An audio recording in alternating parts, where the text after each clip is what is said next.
Merci. Alors, bonsoir à tous et à toutes. On se retrouve pour la troisième séance extraordinaire, troisième et dernière, là, je le précise, de la soirée en tout cas, du conseil municipal d'Armstrong, donc, qui a lieu aujourd'hui, le mercredi 17 décembre 2025 à 18 heures, à l'hôtel de ville situé 5 rue Gay. Donc la séance est enregistrée et est disponible sur la chaîne YouTube de la municipalité. J'en profite pour resaluer les personnes qui nous écoutent et les personnes qui sont ici ce soir, et je les en remercie.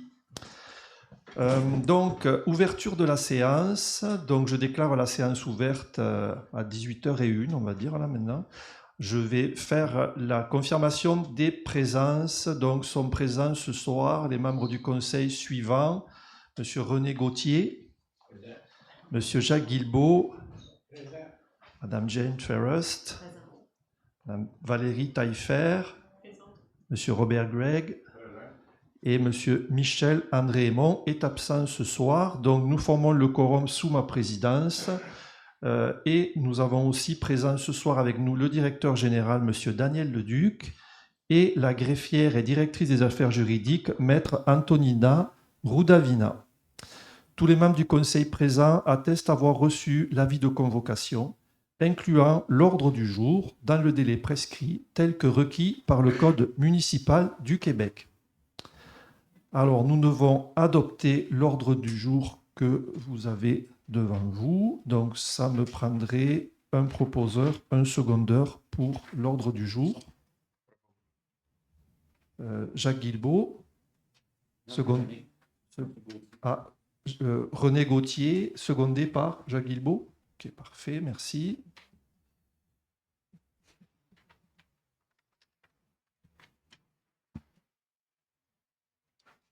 Ok, parfait. Donc, on commence avec l'ordre du jour. Il y aura une période de questions là aussi à la fin de la séance. Et là aussi, ça sera une période de questions, vu qu'on est en séance extraordinaire, reliée à un point de l'ordre du jour, s'il y a des questions. Donc, point 3.1, transfert budgétaire dans le cadre de l'exercice financier 2025. Donc, on a pas mal parlé du budget ce soir, et là, ce qui nous est demandé, c'est de faire des transferts financiers, en fait, entre certaines familles du budget.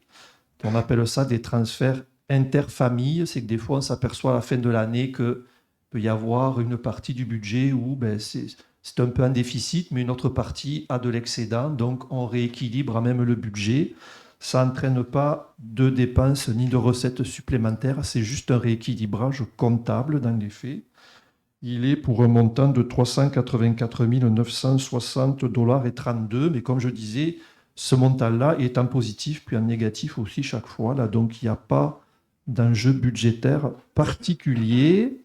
Donc, les conseillers et conseillères, vous en avez pris connaissance. Donc, il est proposé de procéder aux différents transferts budgétaires interfamilles permettant le retour à l'équilibre de tous les postes pour l'année 2025, tel que décrit dans le tableau qui était joint. Ça me prend un proposeur, un secondeur. Jane Ferrest, Jacques Guilbeault. Est-ce que quelqu'un demande le vote? Ça va? Merci.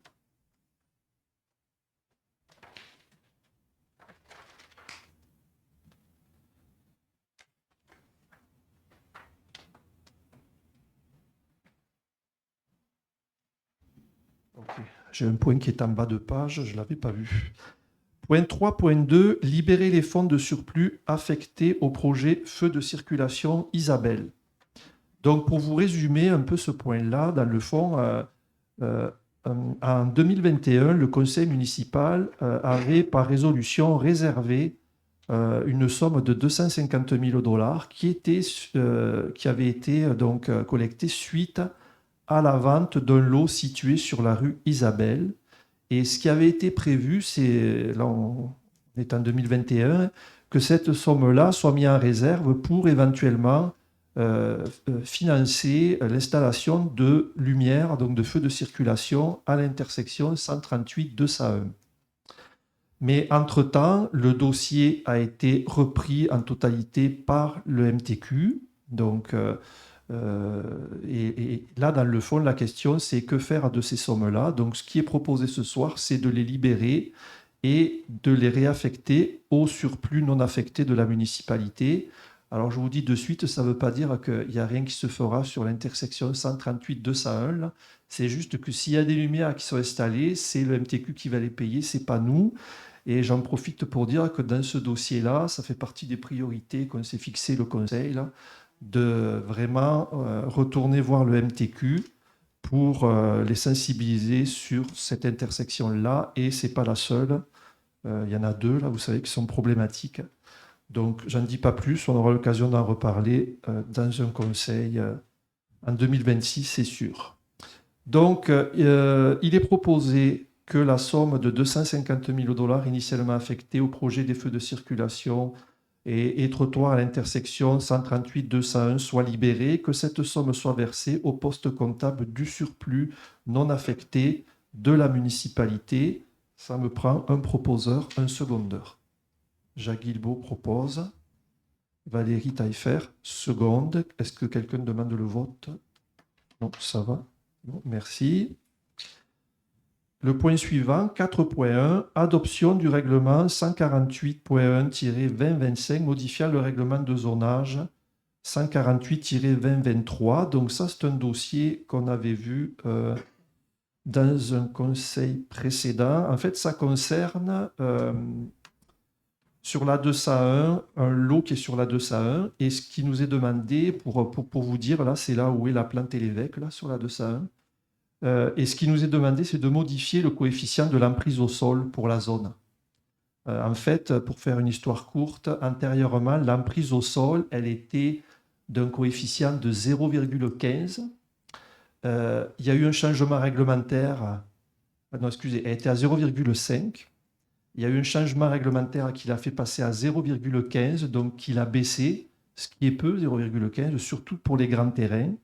Donc là, ce qui est proposé, c'est de modifier le règlement pour revenir à 0,5 en fait, de coefficient au sol. Donc coefficient au sol, c'est ce qu'on peut bâtir sur le terrain, en définitive. Juste pour expliquer un peu pour la compréhension de tous. Donc, il est proposé que le règlement 148.1-2025 modifiant le règlement de zonage numéro 148-2023 soit adopté tel que présenté, la lecture en étant dispensée, et que le dit règlement entre en vigueur conformément à la loi, soit à compter de la délivrance du certificat de conformité par la MRC du Haut-Saint-Laurent. Ça me prend un proposeur et un secondeur. René Gauthier propose. Jacques Guilbault seconde. Merci.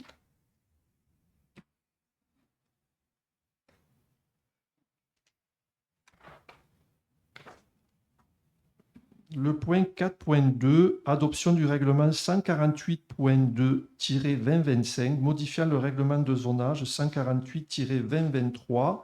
C'est un dossier qu'on a parlé aussi au Conseil du 1er décembre, si je me rappelle bien, puisqu'on avait déposé le projet de règlement. Pardon. Et c'est d'autoriser aux lots qui étaient concernés la construction permettre au zonage la construction de mini-entrepôts. Ces deux lots qui sont à côté, il y a déjà un lot avec des entrepôts. C'est de permettre aux lots d'en arrière de construire des entrepôts. C'est sur la route 201. Puis juste vous dire que le processus a été fait, notamment il y a eu un avis public avec un processus d'approbation référendaire. Aucune demande valide n'a été déposée pendant l'avis référendaire, donc pour la période d'ouverture des registres. Donc, en conséquence de quoi, il est proposé au Conseil que le règlement numéro 148.2-2025 modifiant le règlement de zonage numéro 148-2023 soit adopté tel que présenté, la lecture en étant dispensée, et que le dit règlement entre en vigueur conformément à la loi, soit à compter de la délivrance du certificat de conformité par la MRC du Haut-Saint-Laurent. Ça me prend un proposeur, un secondeur. Valérie Taillefer, Robert Greg. Est-ce que quelqu'un demande le vote? Non. Merci. Point 4.3. Adoption du règlement 148.3-2025 modifiant le règlement de zonage 148-2023. Lui aussi, c'est un qu'on avait vu le 1er décembre en projet de règlement. Donc en fait, ça, c'est un règlement qui est fait pour revoir les balises et les critères pour construire un nouveau garage détaché dans des terrains résidentiels qui sont de grande taille. On parle de plus de 5000 pieds carrés. Là. Donc, par rapport à ça, et le processus a été fait là aussi. Il y a eu une avis public d'approbation référendaire.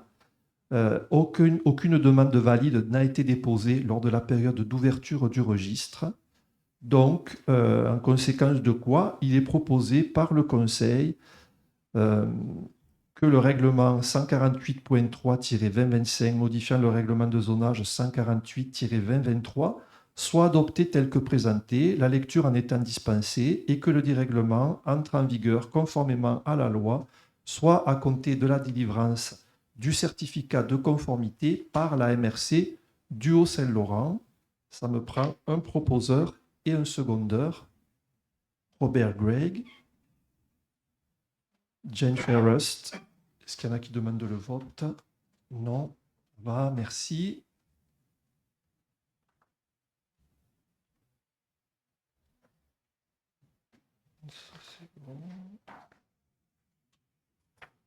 Point 5.1, octroi du contrat au plus bas soumissionnaire pour la préparation du système de ventilation dans le local des surpresseurs. Donc ça aussi, c'est un dossier qu'on avait vu au dernier conseil. Le système de contrôle de ventilation de la salle des surpresseurs de l'usine d'épuration est désuet et non fonctionnel. Donc ça, c'était l'enjeu. Alors, de ce fait, la municipalité a procédé à une demande de prix sur invitation. Une seule soumission conforme a été reçue, soit celle de Technivolt électrique incorporée pour un montant total de 6 898,50 $ plus taxes incluses. Donc, en conséquence de quoi, il est proposé au Conseil d'octroyer à Technivolt électrique incorporée la réparation du système de ventilation pour un montant total de 6 898,50 $, taxes incluses, d'imputer la dépense au poste budgétaire approprié et d'autoriser un membre de la direction générale à signer tout document requis pour l'exécution des travaux. Ça me prend un proposeur et un secondeur. Jacques Guilbault propose, René Gauthier seconde. Quelqu'un demande le vote? Non, merci. Point 5.2, octroi du contrat au plus bas soumissionnaire pour l'approvisionnement de chlore à l'usine de chloration pour le traitement de l'eau potable. Donc je pense que le titre donne déjà pas mal d'explications. Ça fait que je vais aller direct à vous dire que seule la firme supérieure Sani Solutions Impériale d'AD Canada Incorporée a déposé une soumission conforme pour la durée de 3 ans au montant de 121,81 $, taxes incluses. En lien de quoi il est proposé au Conseil d'octroyer à Supérieur Sani Solutions Impériale d'AD Canada Incorporée le contrat d'approvisionnement en chlore liquide pour un montant total de 121,81 $, taxes incluses, d'imputer la dépense au poste budgétaire requis et d'autoriser un membre de la direction générale à signer tout document requis pour l'application de la présente solution. Ça me prend un proposeur et un secondeur. Valérie Taillefer, Robert Gregg. Est-ce que quelqu'un demande le vote? Non. Parfait, merci. Point 5.3. Octroi de contrat au plus bas soumissionnaire pour la réparation de la station de pompage pour le poste de l'hôpital. Donc, on en avait là aussi parlé au dernier conseil. Le poste de pompage de l'hôpital est hors service. Il y a des défaillances majeures de conduite et au niveau des vannes murales. Donc là aussi, on a procédé à une demande de prix conformément aux exigences. Il y a 2 soumissions qui ont été reçues et qui ont été jugées conformes. Le plus bas soumissionnaire conforme est celle de 94 83-3100 Québec Inc. pour un montant total de 7 626 dollars et 13, taxes incluses.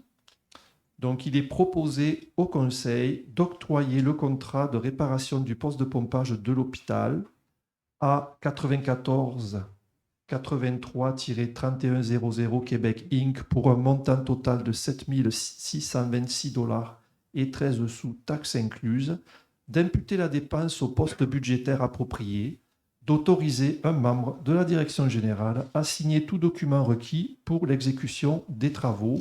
Ça me prend un proposeur, un secondeur. René Gauthier propose, Jacques Guilbeault seconde. Quelqu'un demande le vote. Bon, ça va, parfait.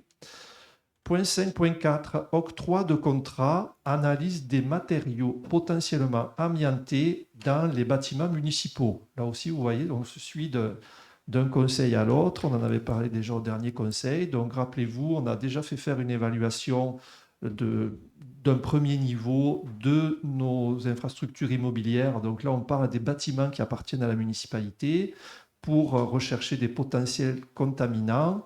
Certains ont été ciblés. Donc là, il faut aller faire des analyses pour voir si effectivement c'est des contaminants, donc de l'amiante. Donc la municipalité a reçu 4 soumissions, dont 3 ont été jugées conformes. Le nombre d'échantillons proposés variait d'un laboratoire à l'autre et afin d'assurer une comparaison équitable des soumissions, celles-ci ont été ajustées sur une base commune qui est 95 échantillons de matériaux friables, 5 échantillons de matériaux non friables et 20 échantillons pour l'analyse du plomb. À la suite de ces ajustements, les montants soumis avant taxe se présentent comme suit. Multitest, 13 650 dollars. Envira, 17 604 dollars et 77. LCL Environnement, 20 215,73.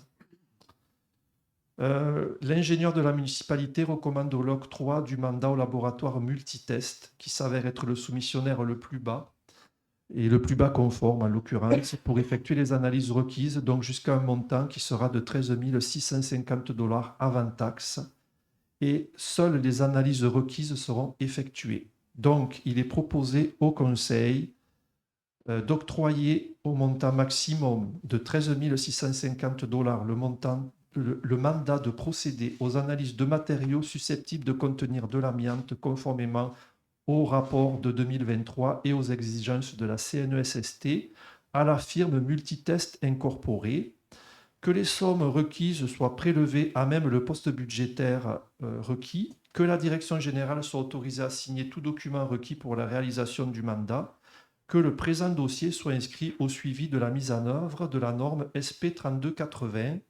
Ça me prend un proposeur, un secondeur, Valérie Taillefer, Robert Gregg, merci. Quelqu'un demande le vote? Non. Alors, le point suivant, 5.5, autorisation de la signature de quittance dans le dossier depuis contaminé.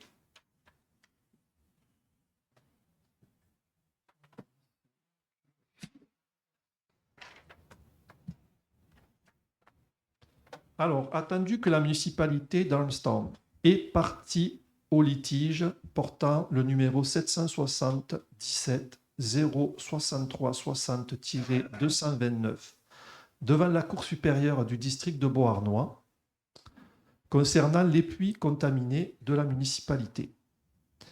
Attendu que les parties sont parvenues à une entente visant le règlement hors cours du dit litige, laquelle est formalisée par une transaction équitance, attendu que cette entente permet de régler définitivement le différend sans admission de responsabilité et d'éviter des procédures judiciaires et sans frais, il est proposé au Conseil d'autoriser le directeur général à signer pour et au nom de la municipalité d'Armstrong la transaction équitance visant le règlement du dossier judiciaire qu'on a précédemment nommé, selon les termes du projet soumis au Conseil, d'autoriser le paiement des sommes prévues à la dite transaction conformément à ces modalités et d'autoriser toute démarche administrative ou juridique nécessaire afin de donner plein effet à la présente résolution. Donc, ça me prend un proposeur, un secondeur, Jacques Guilbeault, qui insiste. Jane Ferrest. Est-ce que quelqu'un demande le vote? Non, ça va. Ok. Point 6.1, octroi d'un contrat au groupe Charlebois pour l'assistance dans l'organisation d'événements municipaux à plus grand déploiement. Donc, en fait, le point, c'était de voir si on pouvait, la municipalité, aller chercher de l'aide de l'aide externe, donc pour organiser deux événements essentiellement, qui sont la fête nationale du Québec et la fête du Canada. Deux organismes ont été sollicités, donc le groupe Charlebois, et on a aussi sollicité une affaire de famille. Le groupe Charlebois a confirmé sa disponibilité et sa capacité à assurer la prise en charge de ce type de mandat, conformément à nos besoins. Une affaire de famille, pour diverses raisons, nous a dit qu'il n'avait pas un intérêt pour ces activités-là, en tout cas pour ce mandat-là, on va dire. Là. Donc, le groupe Charlebois est de ce fait le seul fournisseur en mesure de réaliser le mandat tel que défini. Donc, il est proposé par le Conseil d'octroyer au groupe Charlebois un mandat d'accompagnement pour la planification et la gestion logistique de certains événements municipaux de grande envergure pour l'année 2026, d'imputer la dépense au poste budgétaire approprié, d'autoriser la direction générale et la responsable des loisirs à entreprendre les démarches requises pour finaliser l'entente avec le groupe Charlebois. Puis je précise aussi, je ne l'ai pas dit dans les explications, ça n'empêche pas que eux assurent une coordination des événements, mais que des organismes soient impliqués aussi. Il n'y a pas d'enjeu à ce niveau-là, je voulais le préciser. Donc, toutes les aides sont les bienvenues aussi. Là. Il y a eu notamment l'année dernière un Créel qui avait aidé. Donc ça prendrait un proposeur. Donc, John Ferris propose, secondé par Robert Gregg. Quelqu'un demande le vote? Non, c'est bon. Merci.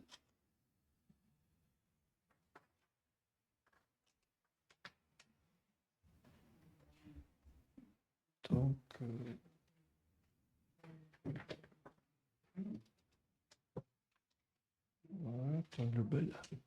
j'ai dû tourner ma page un peu vite, moi. Oui, c'est ça. J'ai tourné la page trop vite. Point 6.2, renouvellement de l'entente avec Réseau Biblio de la Montérégie.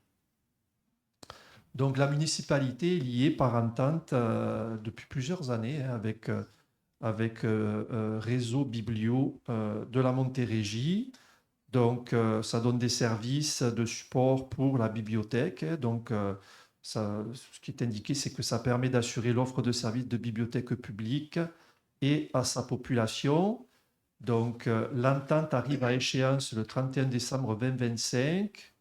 Donc, on doit en autoriser le renouvellement, sachant que vous avez lu les conseillers et conseillères, l'entente, elle est pour 3 ans, mais elle se renouvelle d'année en année. Donc, en fait, il est proposé au conseil municipal d'autoriser le renouvellement pour une année additionnelle de l'entente de service entre la municipalité d'Armstrong et le centre régional de services aux bibliothèques publiques de la Montérégie, aux termes et conditions prévus à la dite entente, d'autoriser le directeur général à signer pour et au nom de la municipalité l'entente renouvelée, ainsi que tout document requis pour donner plein effet à la présente résolution, d'imputer la dépense au poste budgétaire approprié et que la présente résolution soit annexée à l'entente à titre de résolution d'autorisation de sa signature. Ça me prend un proposeur et un secondeur, Jacques Guilbault, Jane Ferrest. Est-ce que quelqu'un demande le vote? Non.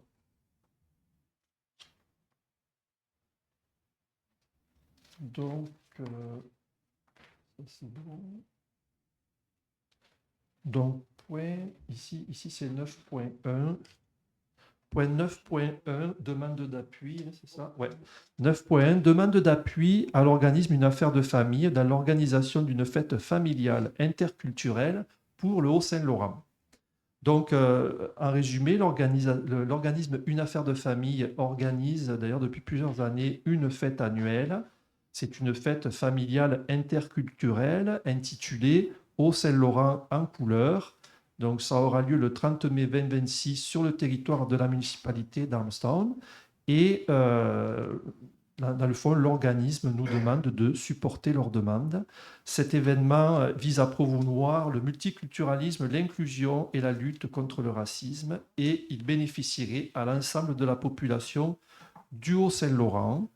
L'organisme, d'ailleurs, a déposé une demande de subvention auprès de Patrimoine Canada, dans le cadre d'un programme particulier. Donc, il est proposé au conseil municipal d'appuyer l'organisme Une affaire de famille dans sa démarche visant l'obtention d'une aide financière auprès de Patrimoine Canada pour la tenue de l'événement au Saint-Laurent en couleur, d'autoriser le directeur général à signer pour et au nom de la municipalité la lettre d'appui requise dans le cadre de cette demande, de confirmer que toute forme d'aide financière ou logistique éventuelle de la municipalité fera l'objet d'autorisations distinctes, le cas échéant, et conformément à nos politiques et procédures en vigueur. Donc, ça me prendrait un proposeur et un secondeur, Valérie Taillefer et Jane Ferrest. Merci. Personne ne demande le vote, ça va. Donc, le point 10, dans le fond, 10.1, aide financière à Guignolet du club Lyon-Darmstadt.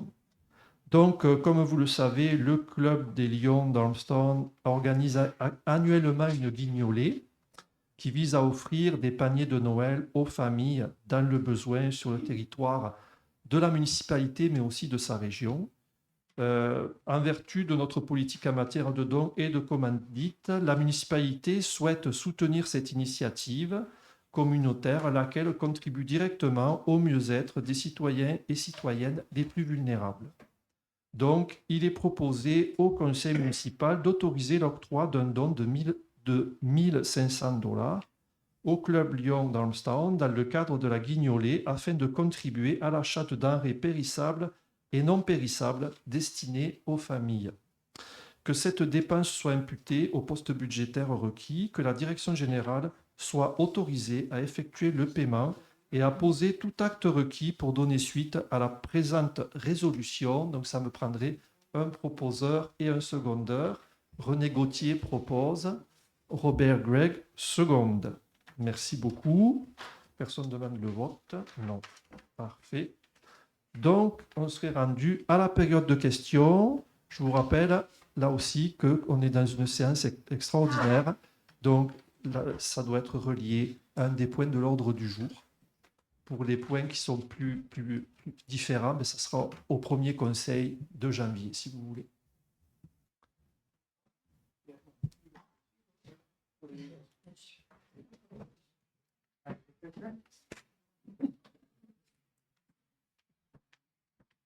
Bonjour, Jesse Roskis. Bonjour. Salut. Concernant le groupe Charlevoix, Oui. Les événements de cet été pour les fêtes la fête nationale puis Canada Day ont été comme excellents. On avait eu comme une bonne temps. C'était trop chaud, mais c'était pas la faute de personne. Je veux savoir comment, si on a comme le service de culture et loisirs ici à la ville d'Ormstown, pourquoi est-ce qu'on doit sous-contracter ça à une autre compagnie, en effet? Alors, dans les faits, la décision qu'on a prise, c'est que la municipalité et ses représentants sont autorisés maintenant à aller voir l'entreprise Charlebois, puis voir avec eux qu'est-ce qu'on va faire exactement avec eux, parce que ça, pour l'instant, c'est pas prévu. Ça peut être, en fait, à des niveaux variables. Donc, c'est dans un deuxième temps qu'on va savoir qu'est-ce qu'ils vont faire exactement, là. Mais dans les faits, eux, comment ça fonctionne, c'est qu'on leur dit qu'est-ce qu'on veut faire et le budget qu'on a, puis ils nous disent si c'est possible ou pas, puis là, on ajuste. Donc, on ne sait pas à quel niveau ça va être. Est-ce que ça va être qu'à un niveau de coordination des événements, puis on va impliquer des OBNL de la municipalité ou tout ça? C'est pas prévu encore. Mais c'est plus pour de la coordination. Je ne sais pas, Monsieur Leduc, si vous avez des choses à ajouter ou si j'ai résumé. C'est exactement ce que vous dites. Je ne sais pas, ça répond-tu? Puis c'est vraiment que pour ces deux événements-là. Donc, on va voir comment ça se passe. il y aura probablement d'autres événements où ils ne seront pas là, puisque pour l'instant, c'est ces deux événements-là. Là. OK. C'est juste pour dire que depuis la dernière année, comme la ville, je trouve, je suis à comme tous les événements de la municipalité, comme dans la région, et je pense qu'on fait un bon job Oui. à gérer ces événements-là. On a beaucoup de talent, ceux qui organisent ça. Alors, merci. Ben, merci de le souligner, mais je le redis, ça ne veut pas dire que ça va changer les choses, c'est juste qu'il y aura un support additionnel. Je pense qu'il faut le voir comme une aide pour l'administration de la municipalité. Puis aussi, bon, on implique les OBNL, mais ça peut avoir des limites là. Donc c'est plus, je pense qu'il faut le voir comme une aide. Mais merci pour la question. Merci. Autre question?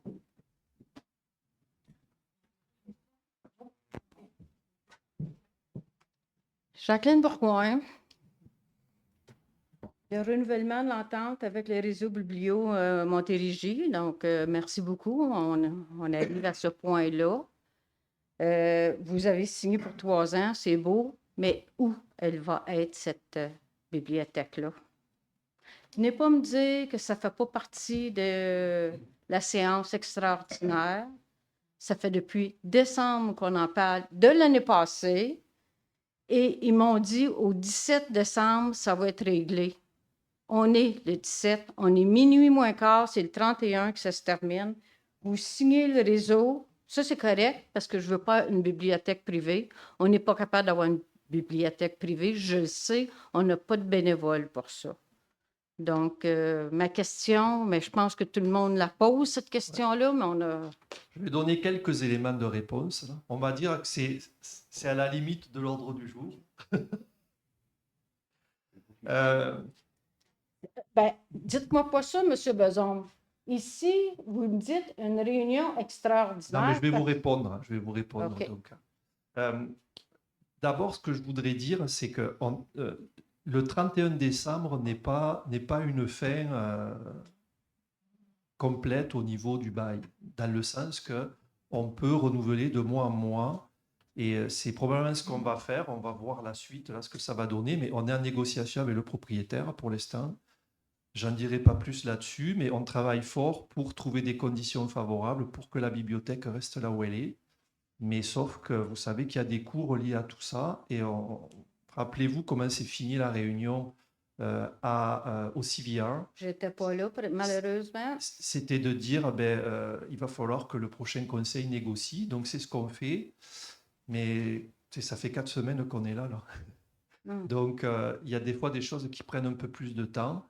Mais dès qu'on aura des nouvelles, c'est sûr que de toute façon, les décisions devront passer dans un conseil public.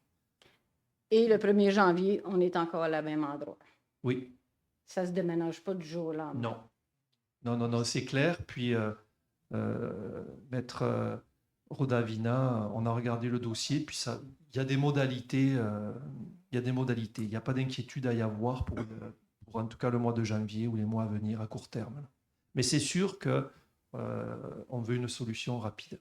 Mais j'en dirai pas plus, parce que vu qu'il y a des négociations en cours, c'est... Pourquoi que les employés de la bibliothèque ne sont pas impliqués dans ça, dans cette discussion-là avec vous autres? Les employés, pas les bénévoles. Je comprends, on est bénévoles, nous autres. Mais les employés de la bibliothèque, là, ils savent la grandeur, puis la nécessité, puis... Mais on est vraiment sur la bibliothèque là où elle est actuellement et le bail qu'on a avec eux. On n'est que là-dessus, là.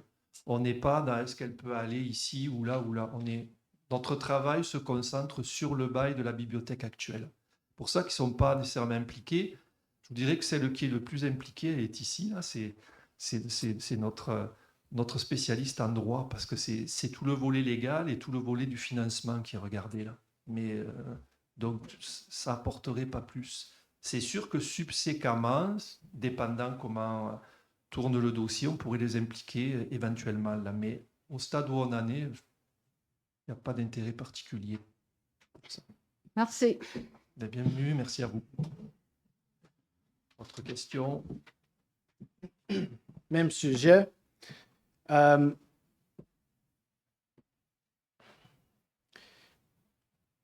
Le mandat, OK, j'ai plusieurs différentes choses. OK, je vais commencer avec le rapport, OK, qui était supposé d'être donné, c'était sur l'horaire, j'avais dit ça la dernière fois, c'était sur l'agenda pour le meeting, le séance conseil le 2 d'octobre. On n'a jamais parlé de ça. Je viens de rentrer hier pour demander est-ce que je peux voir le rapport. Et I was shown where on the website to find it. Qu'est-ce qui est là?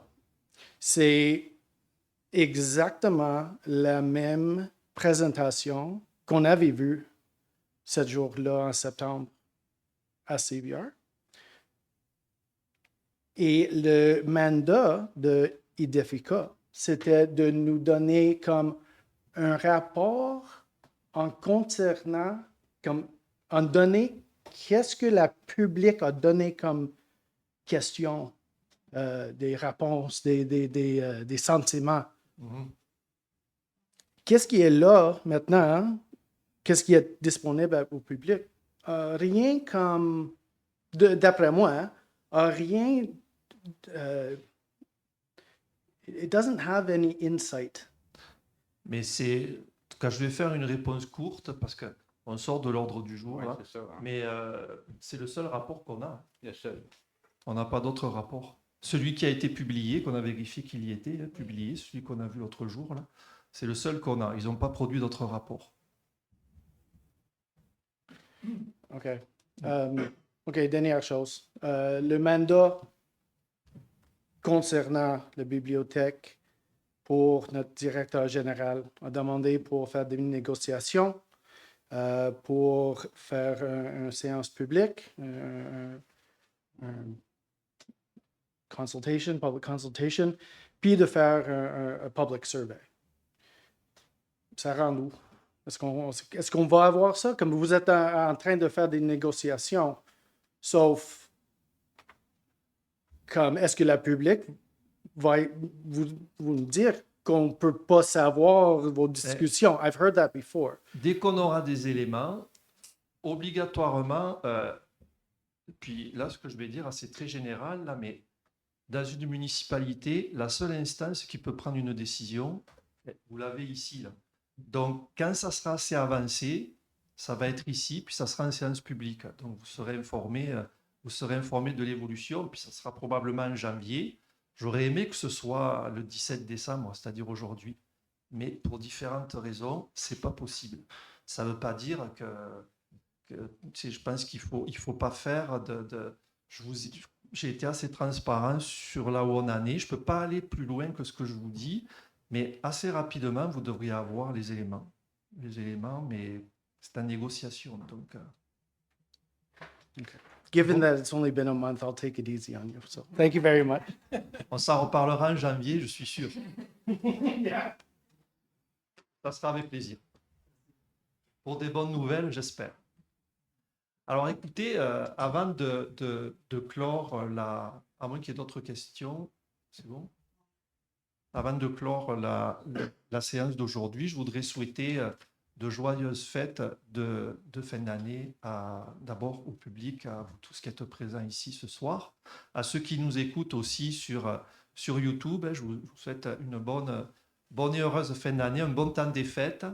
Je veux aussi le souhaiter à notre directeur général, puis à notre greffière, à notre responsable des communications aussi, puis à tout le personnel de la municipalité et aux membres du conseil ici pour votre premier temps des fêtes d'élus. Donc, merci beaucoup. Donc, ça me prend un proposeur et un secondeur pour mettre fin à la séance. Jacques Guilbeault, Jane Ferrest. Merci beaucoup.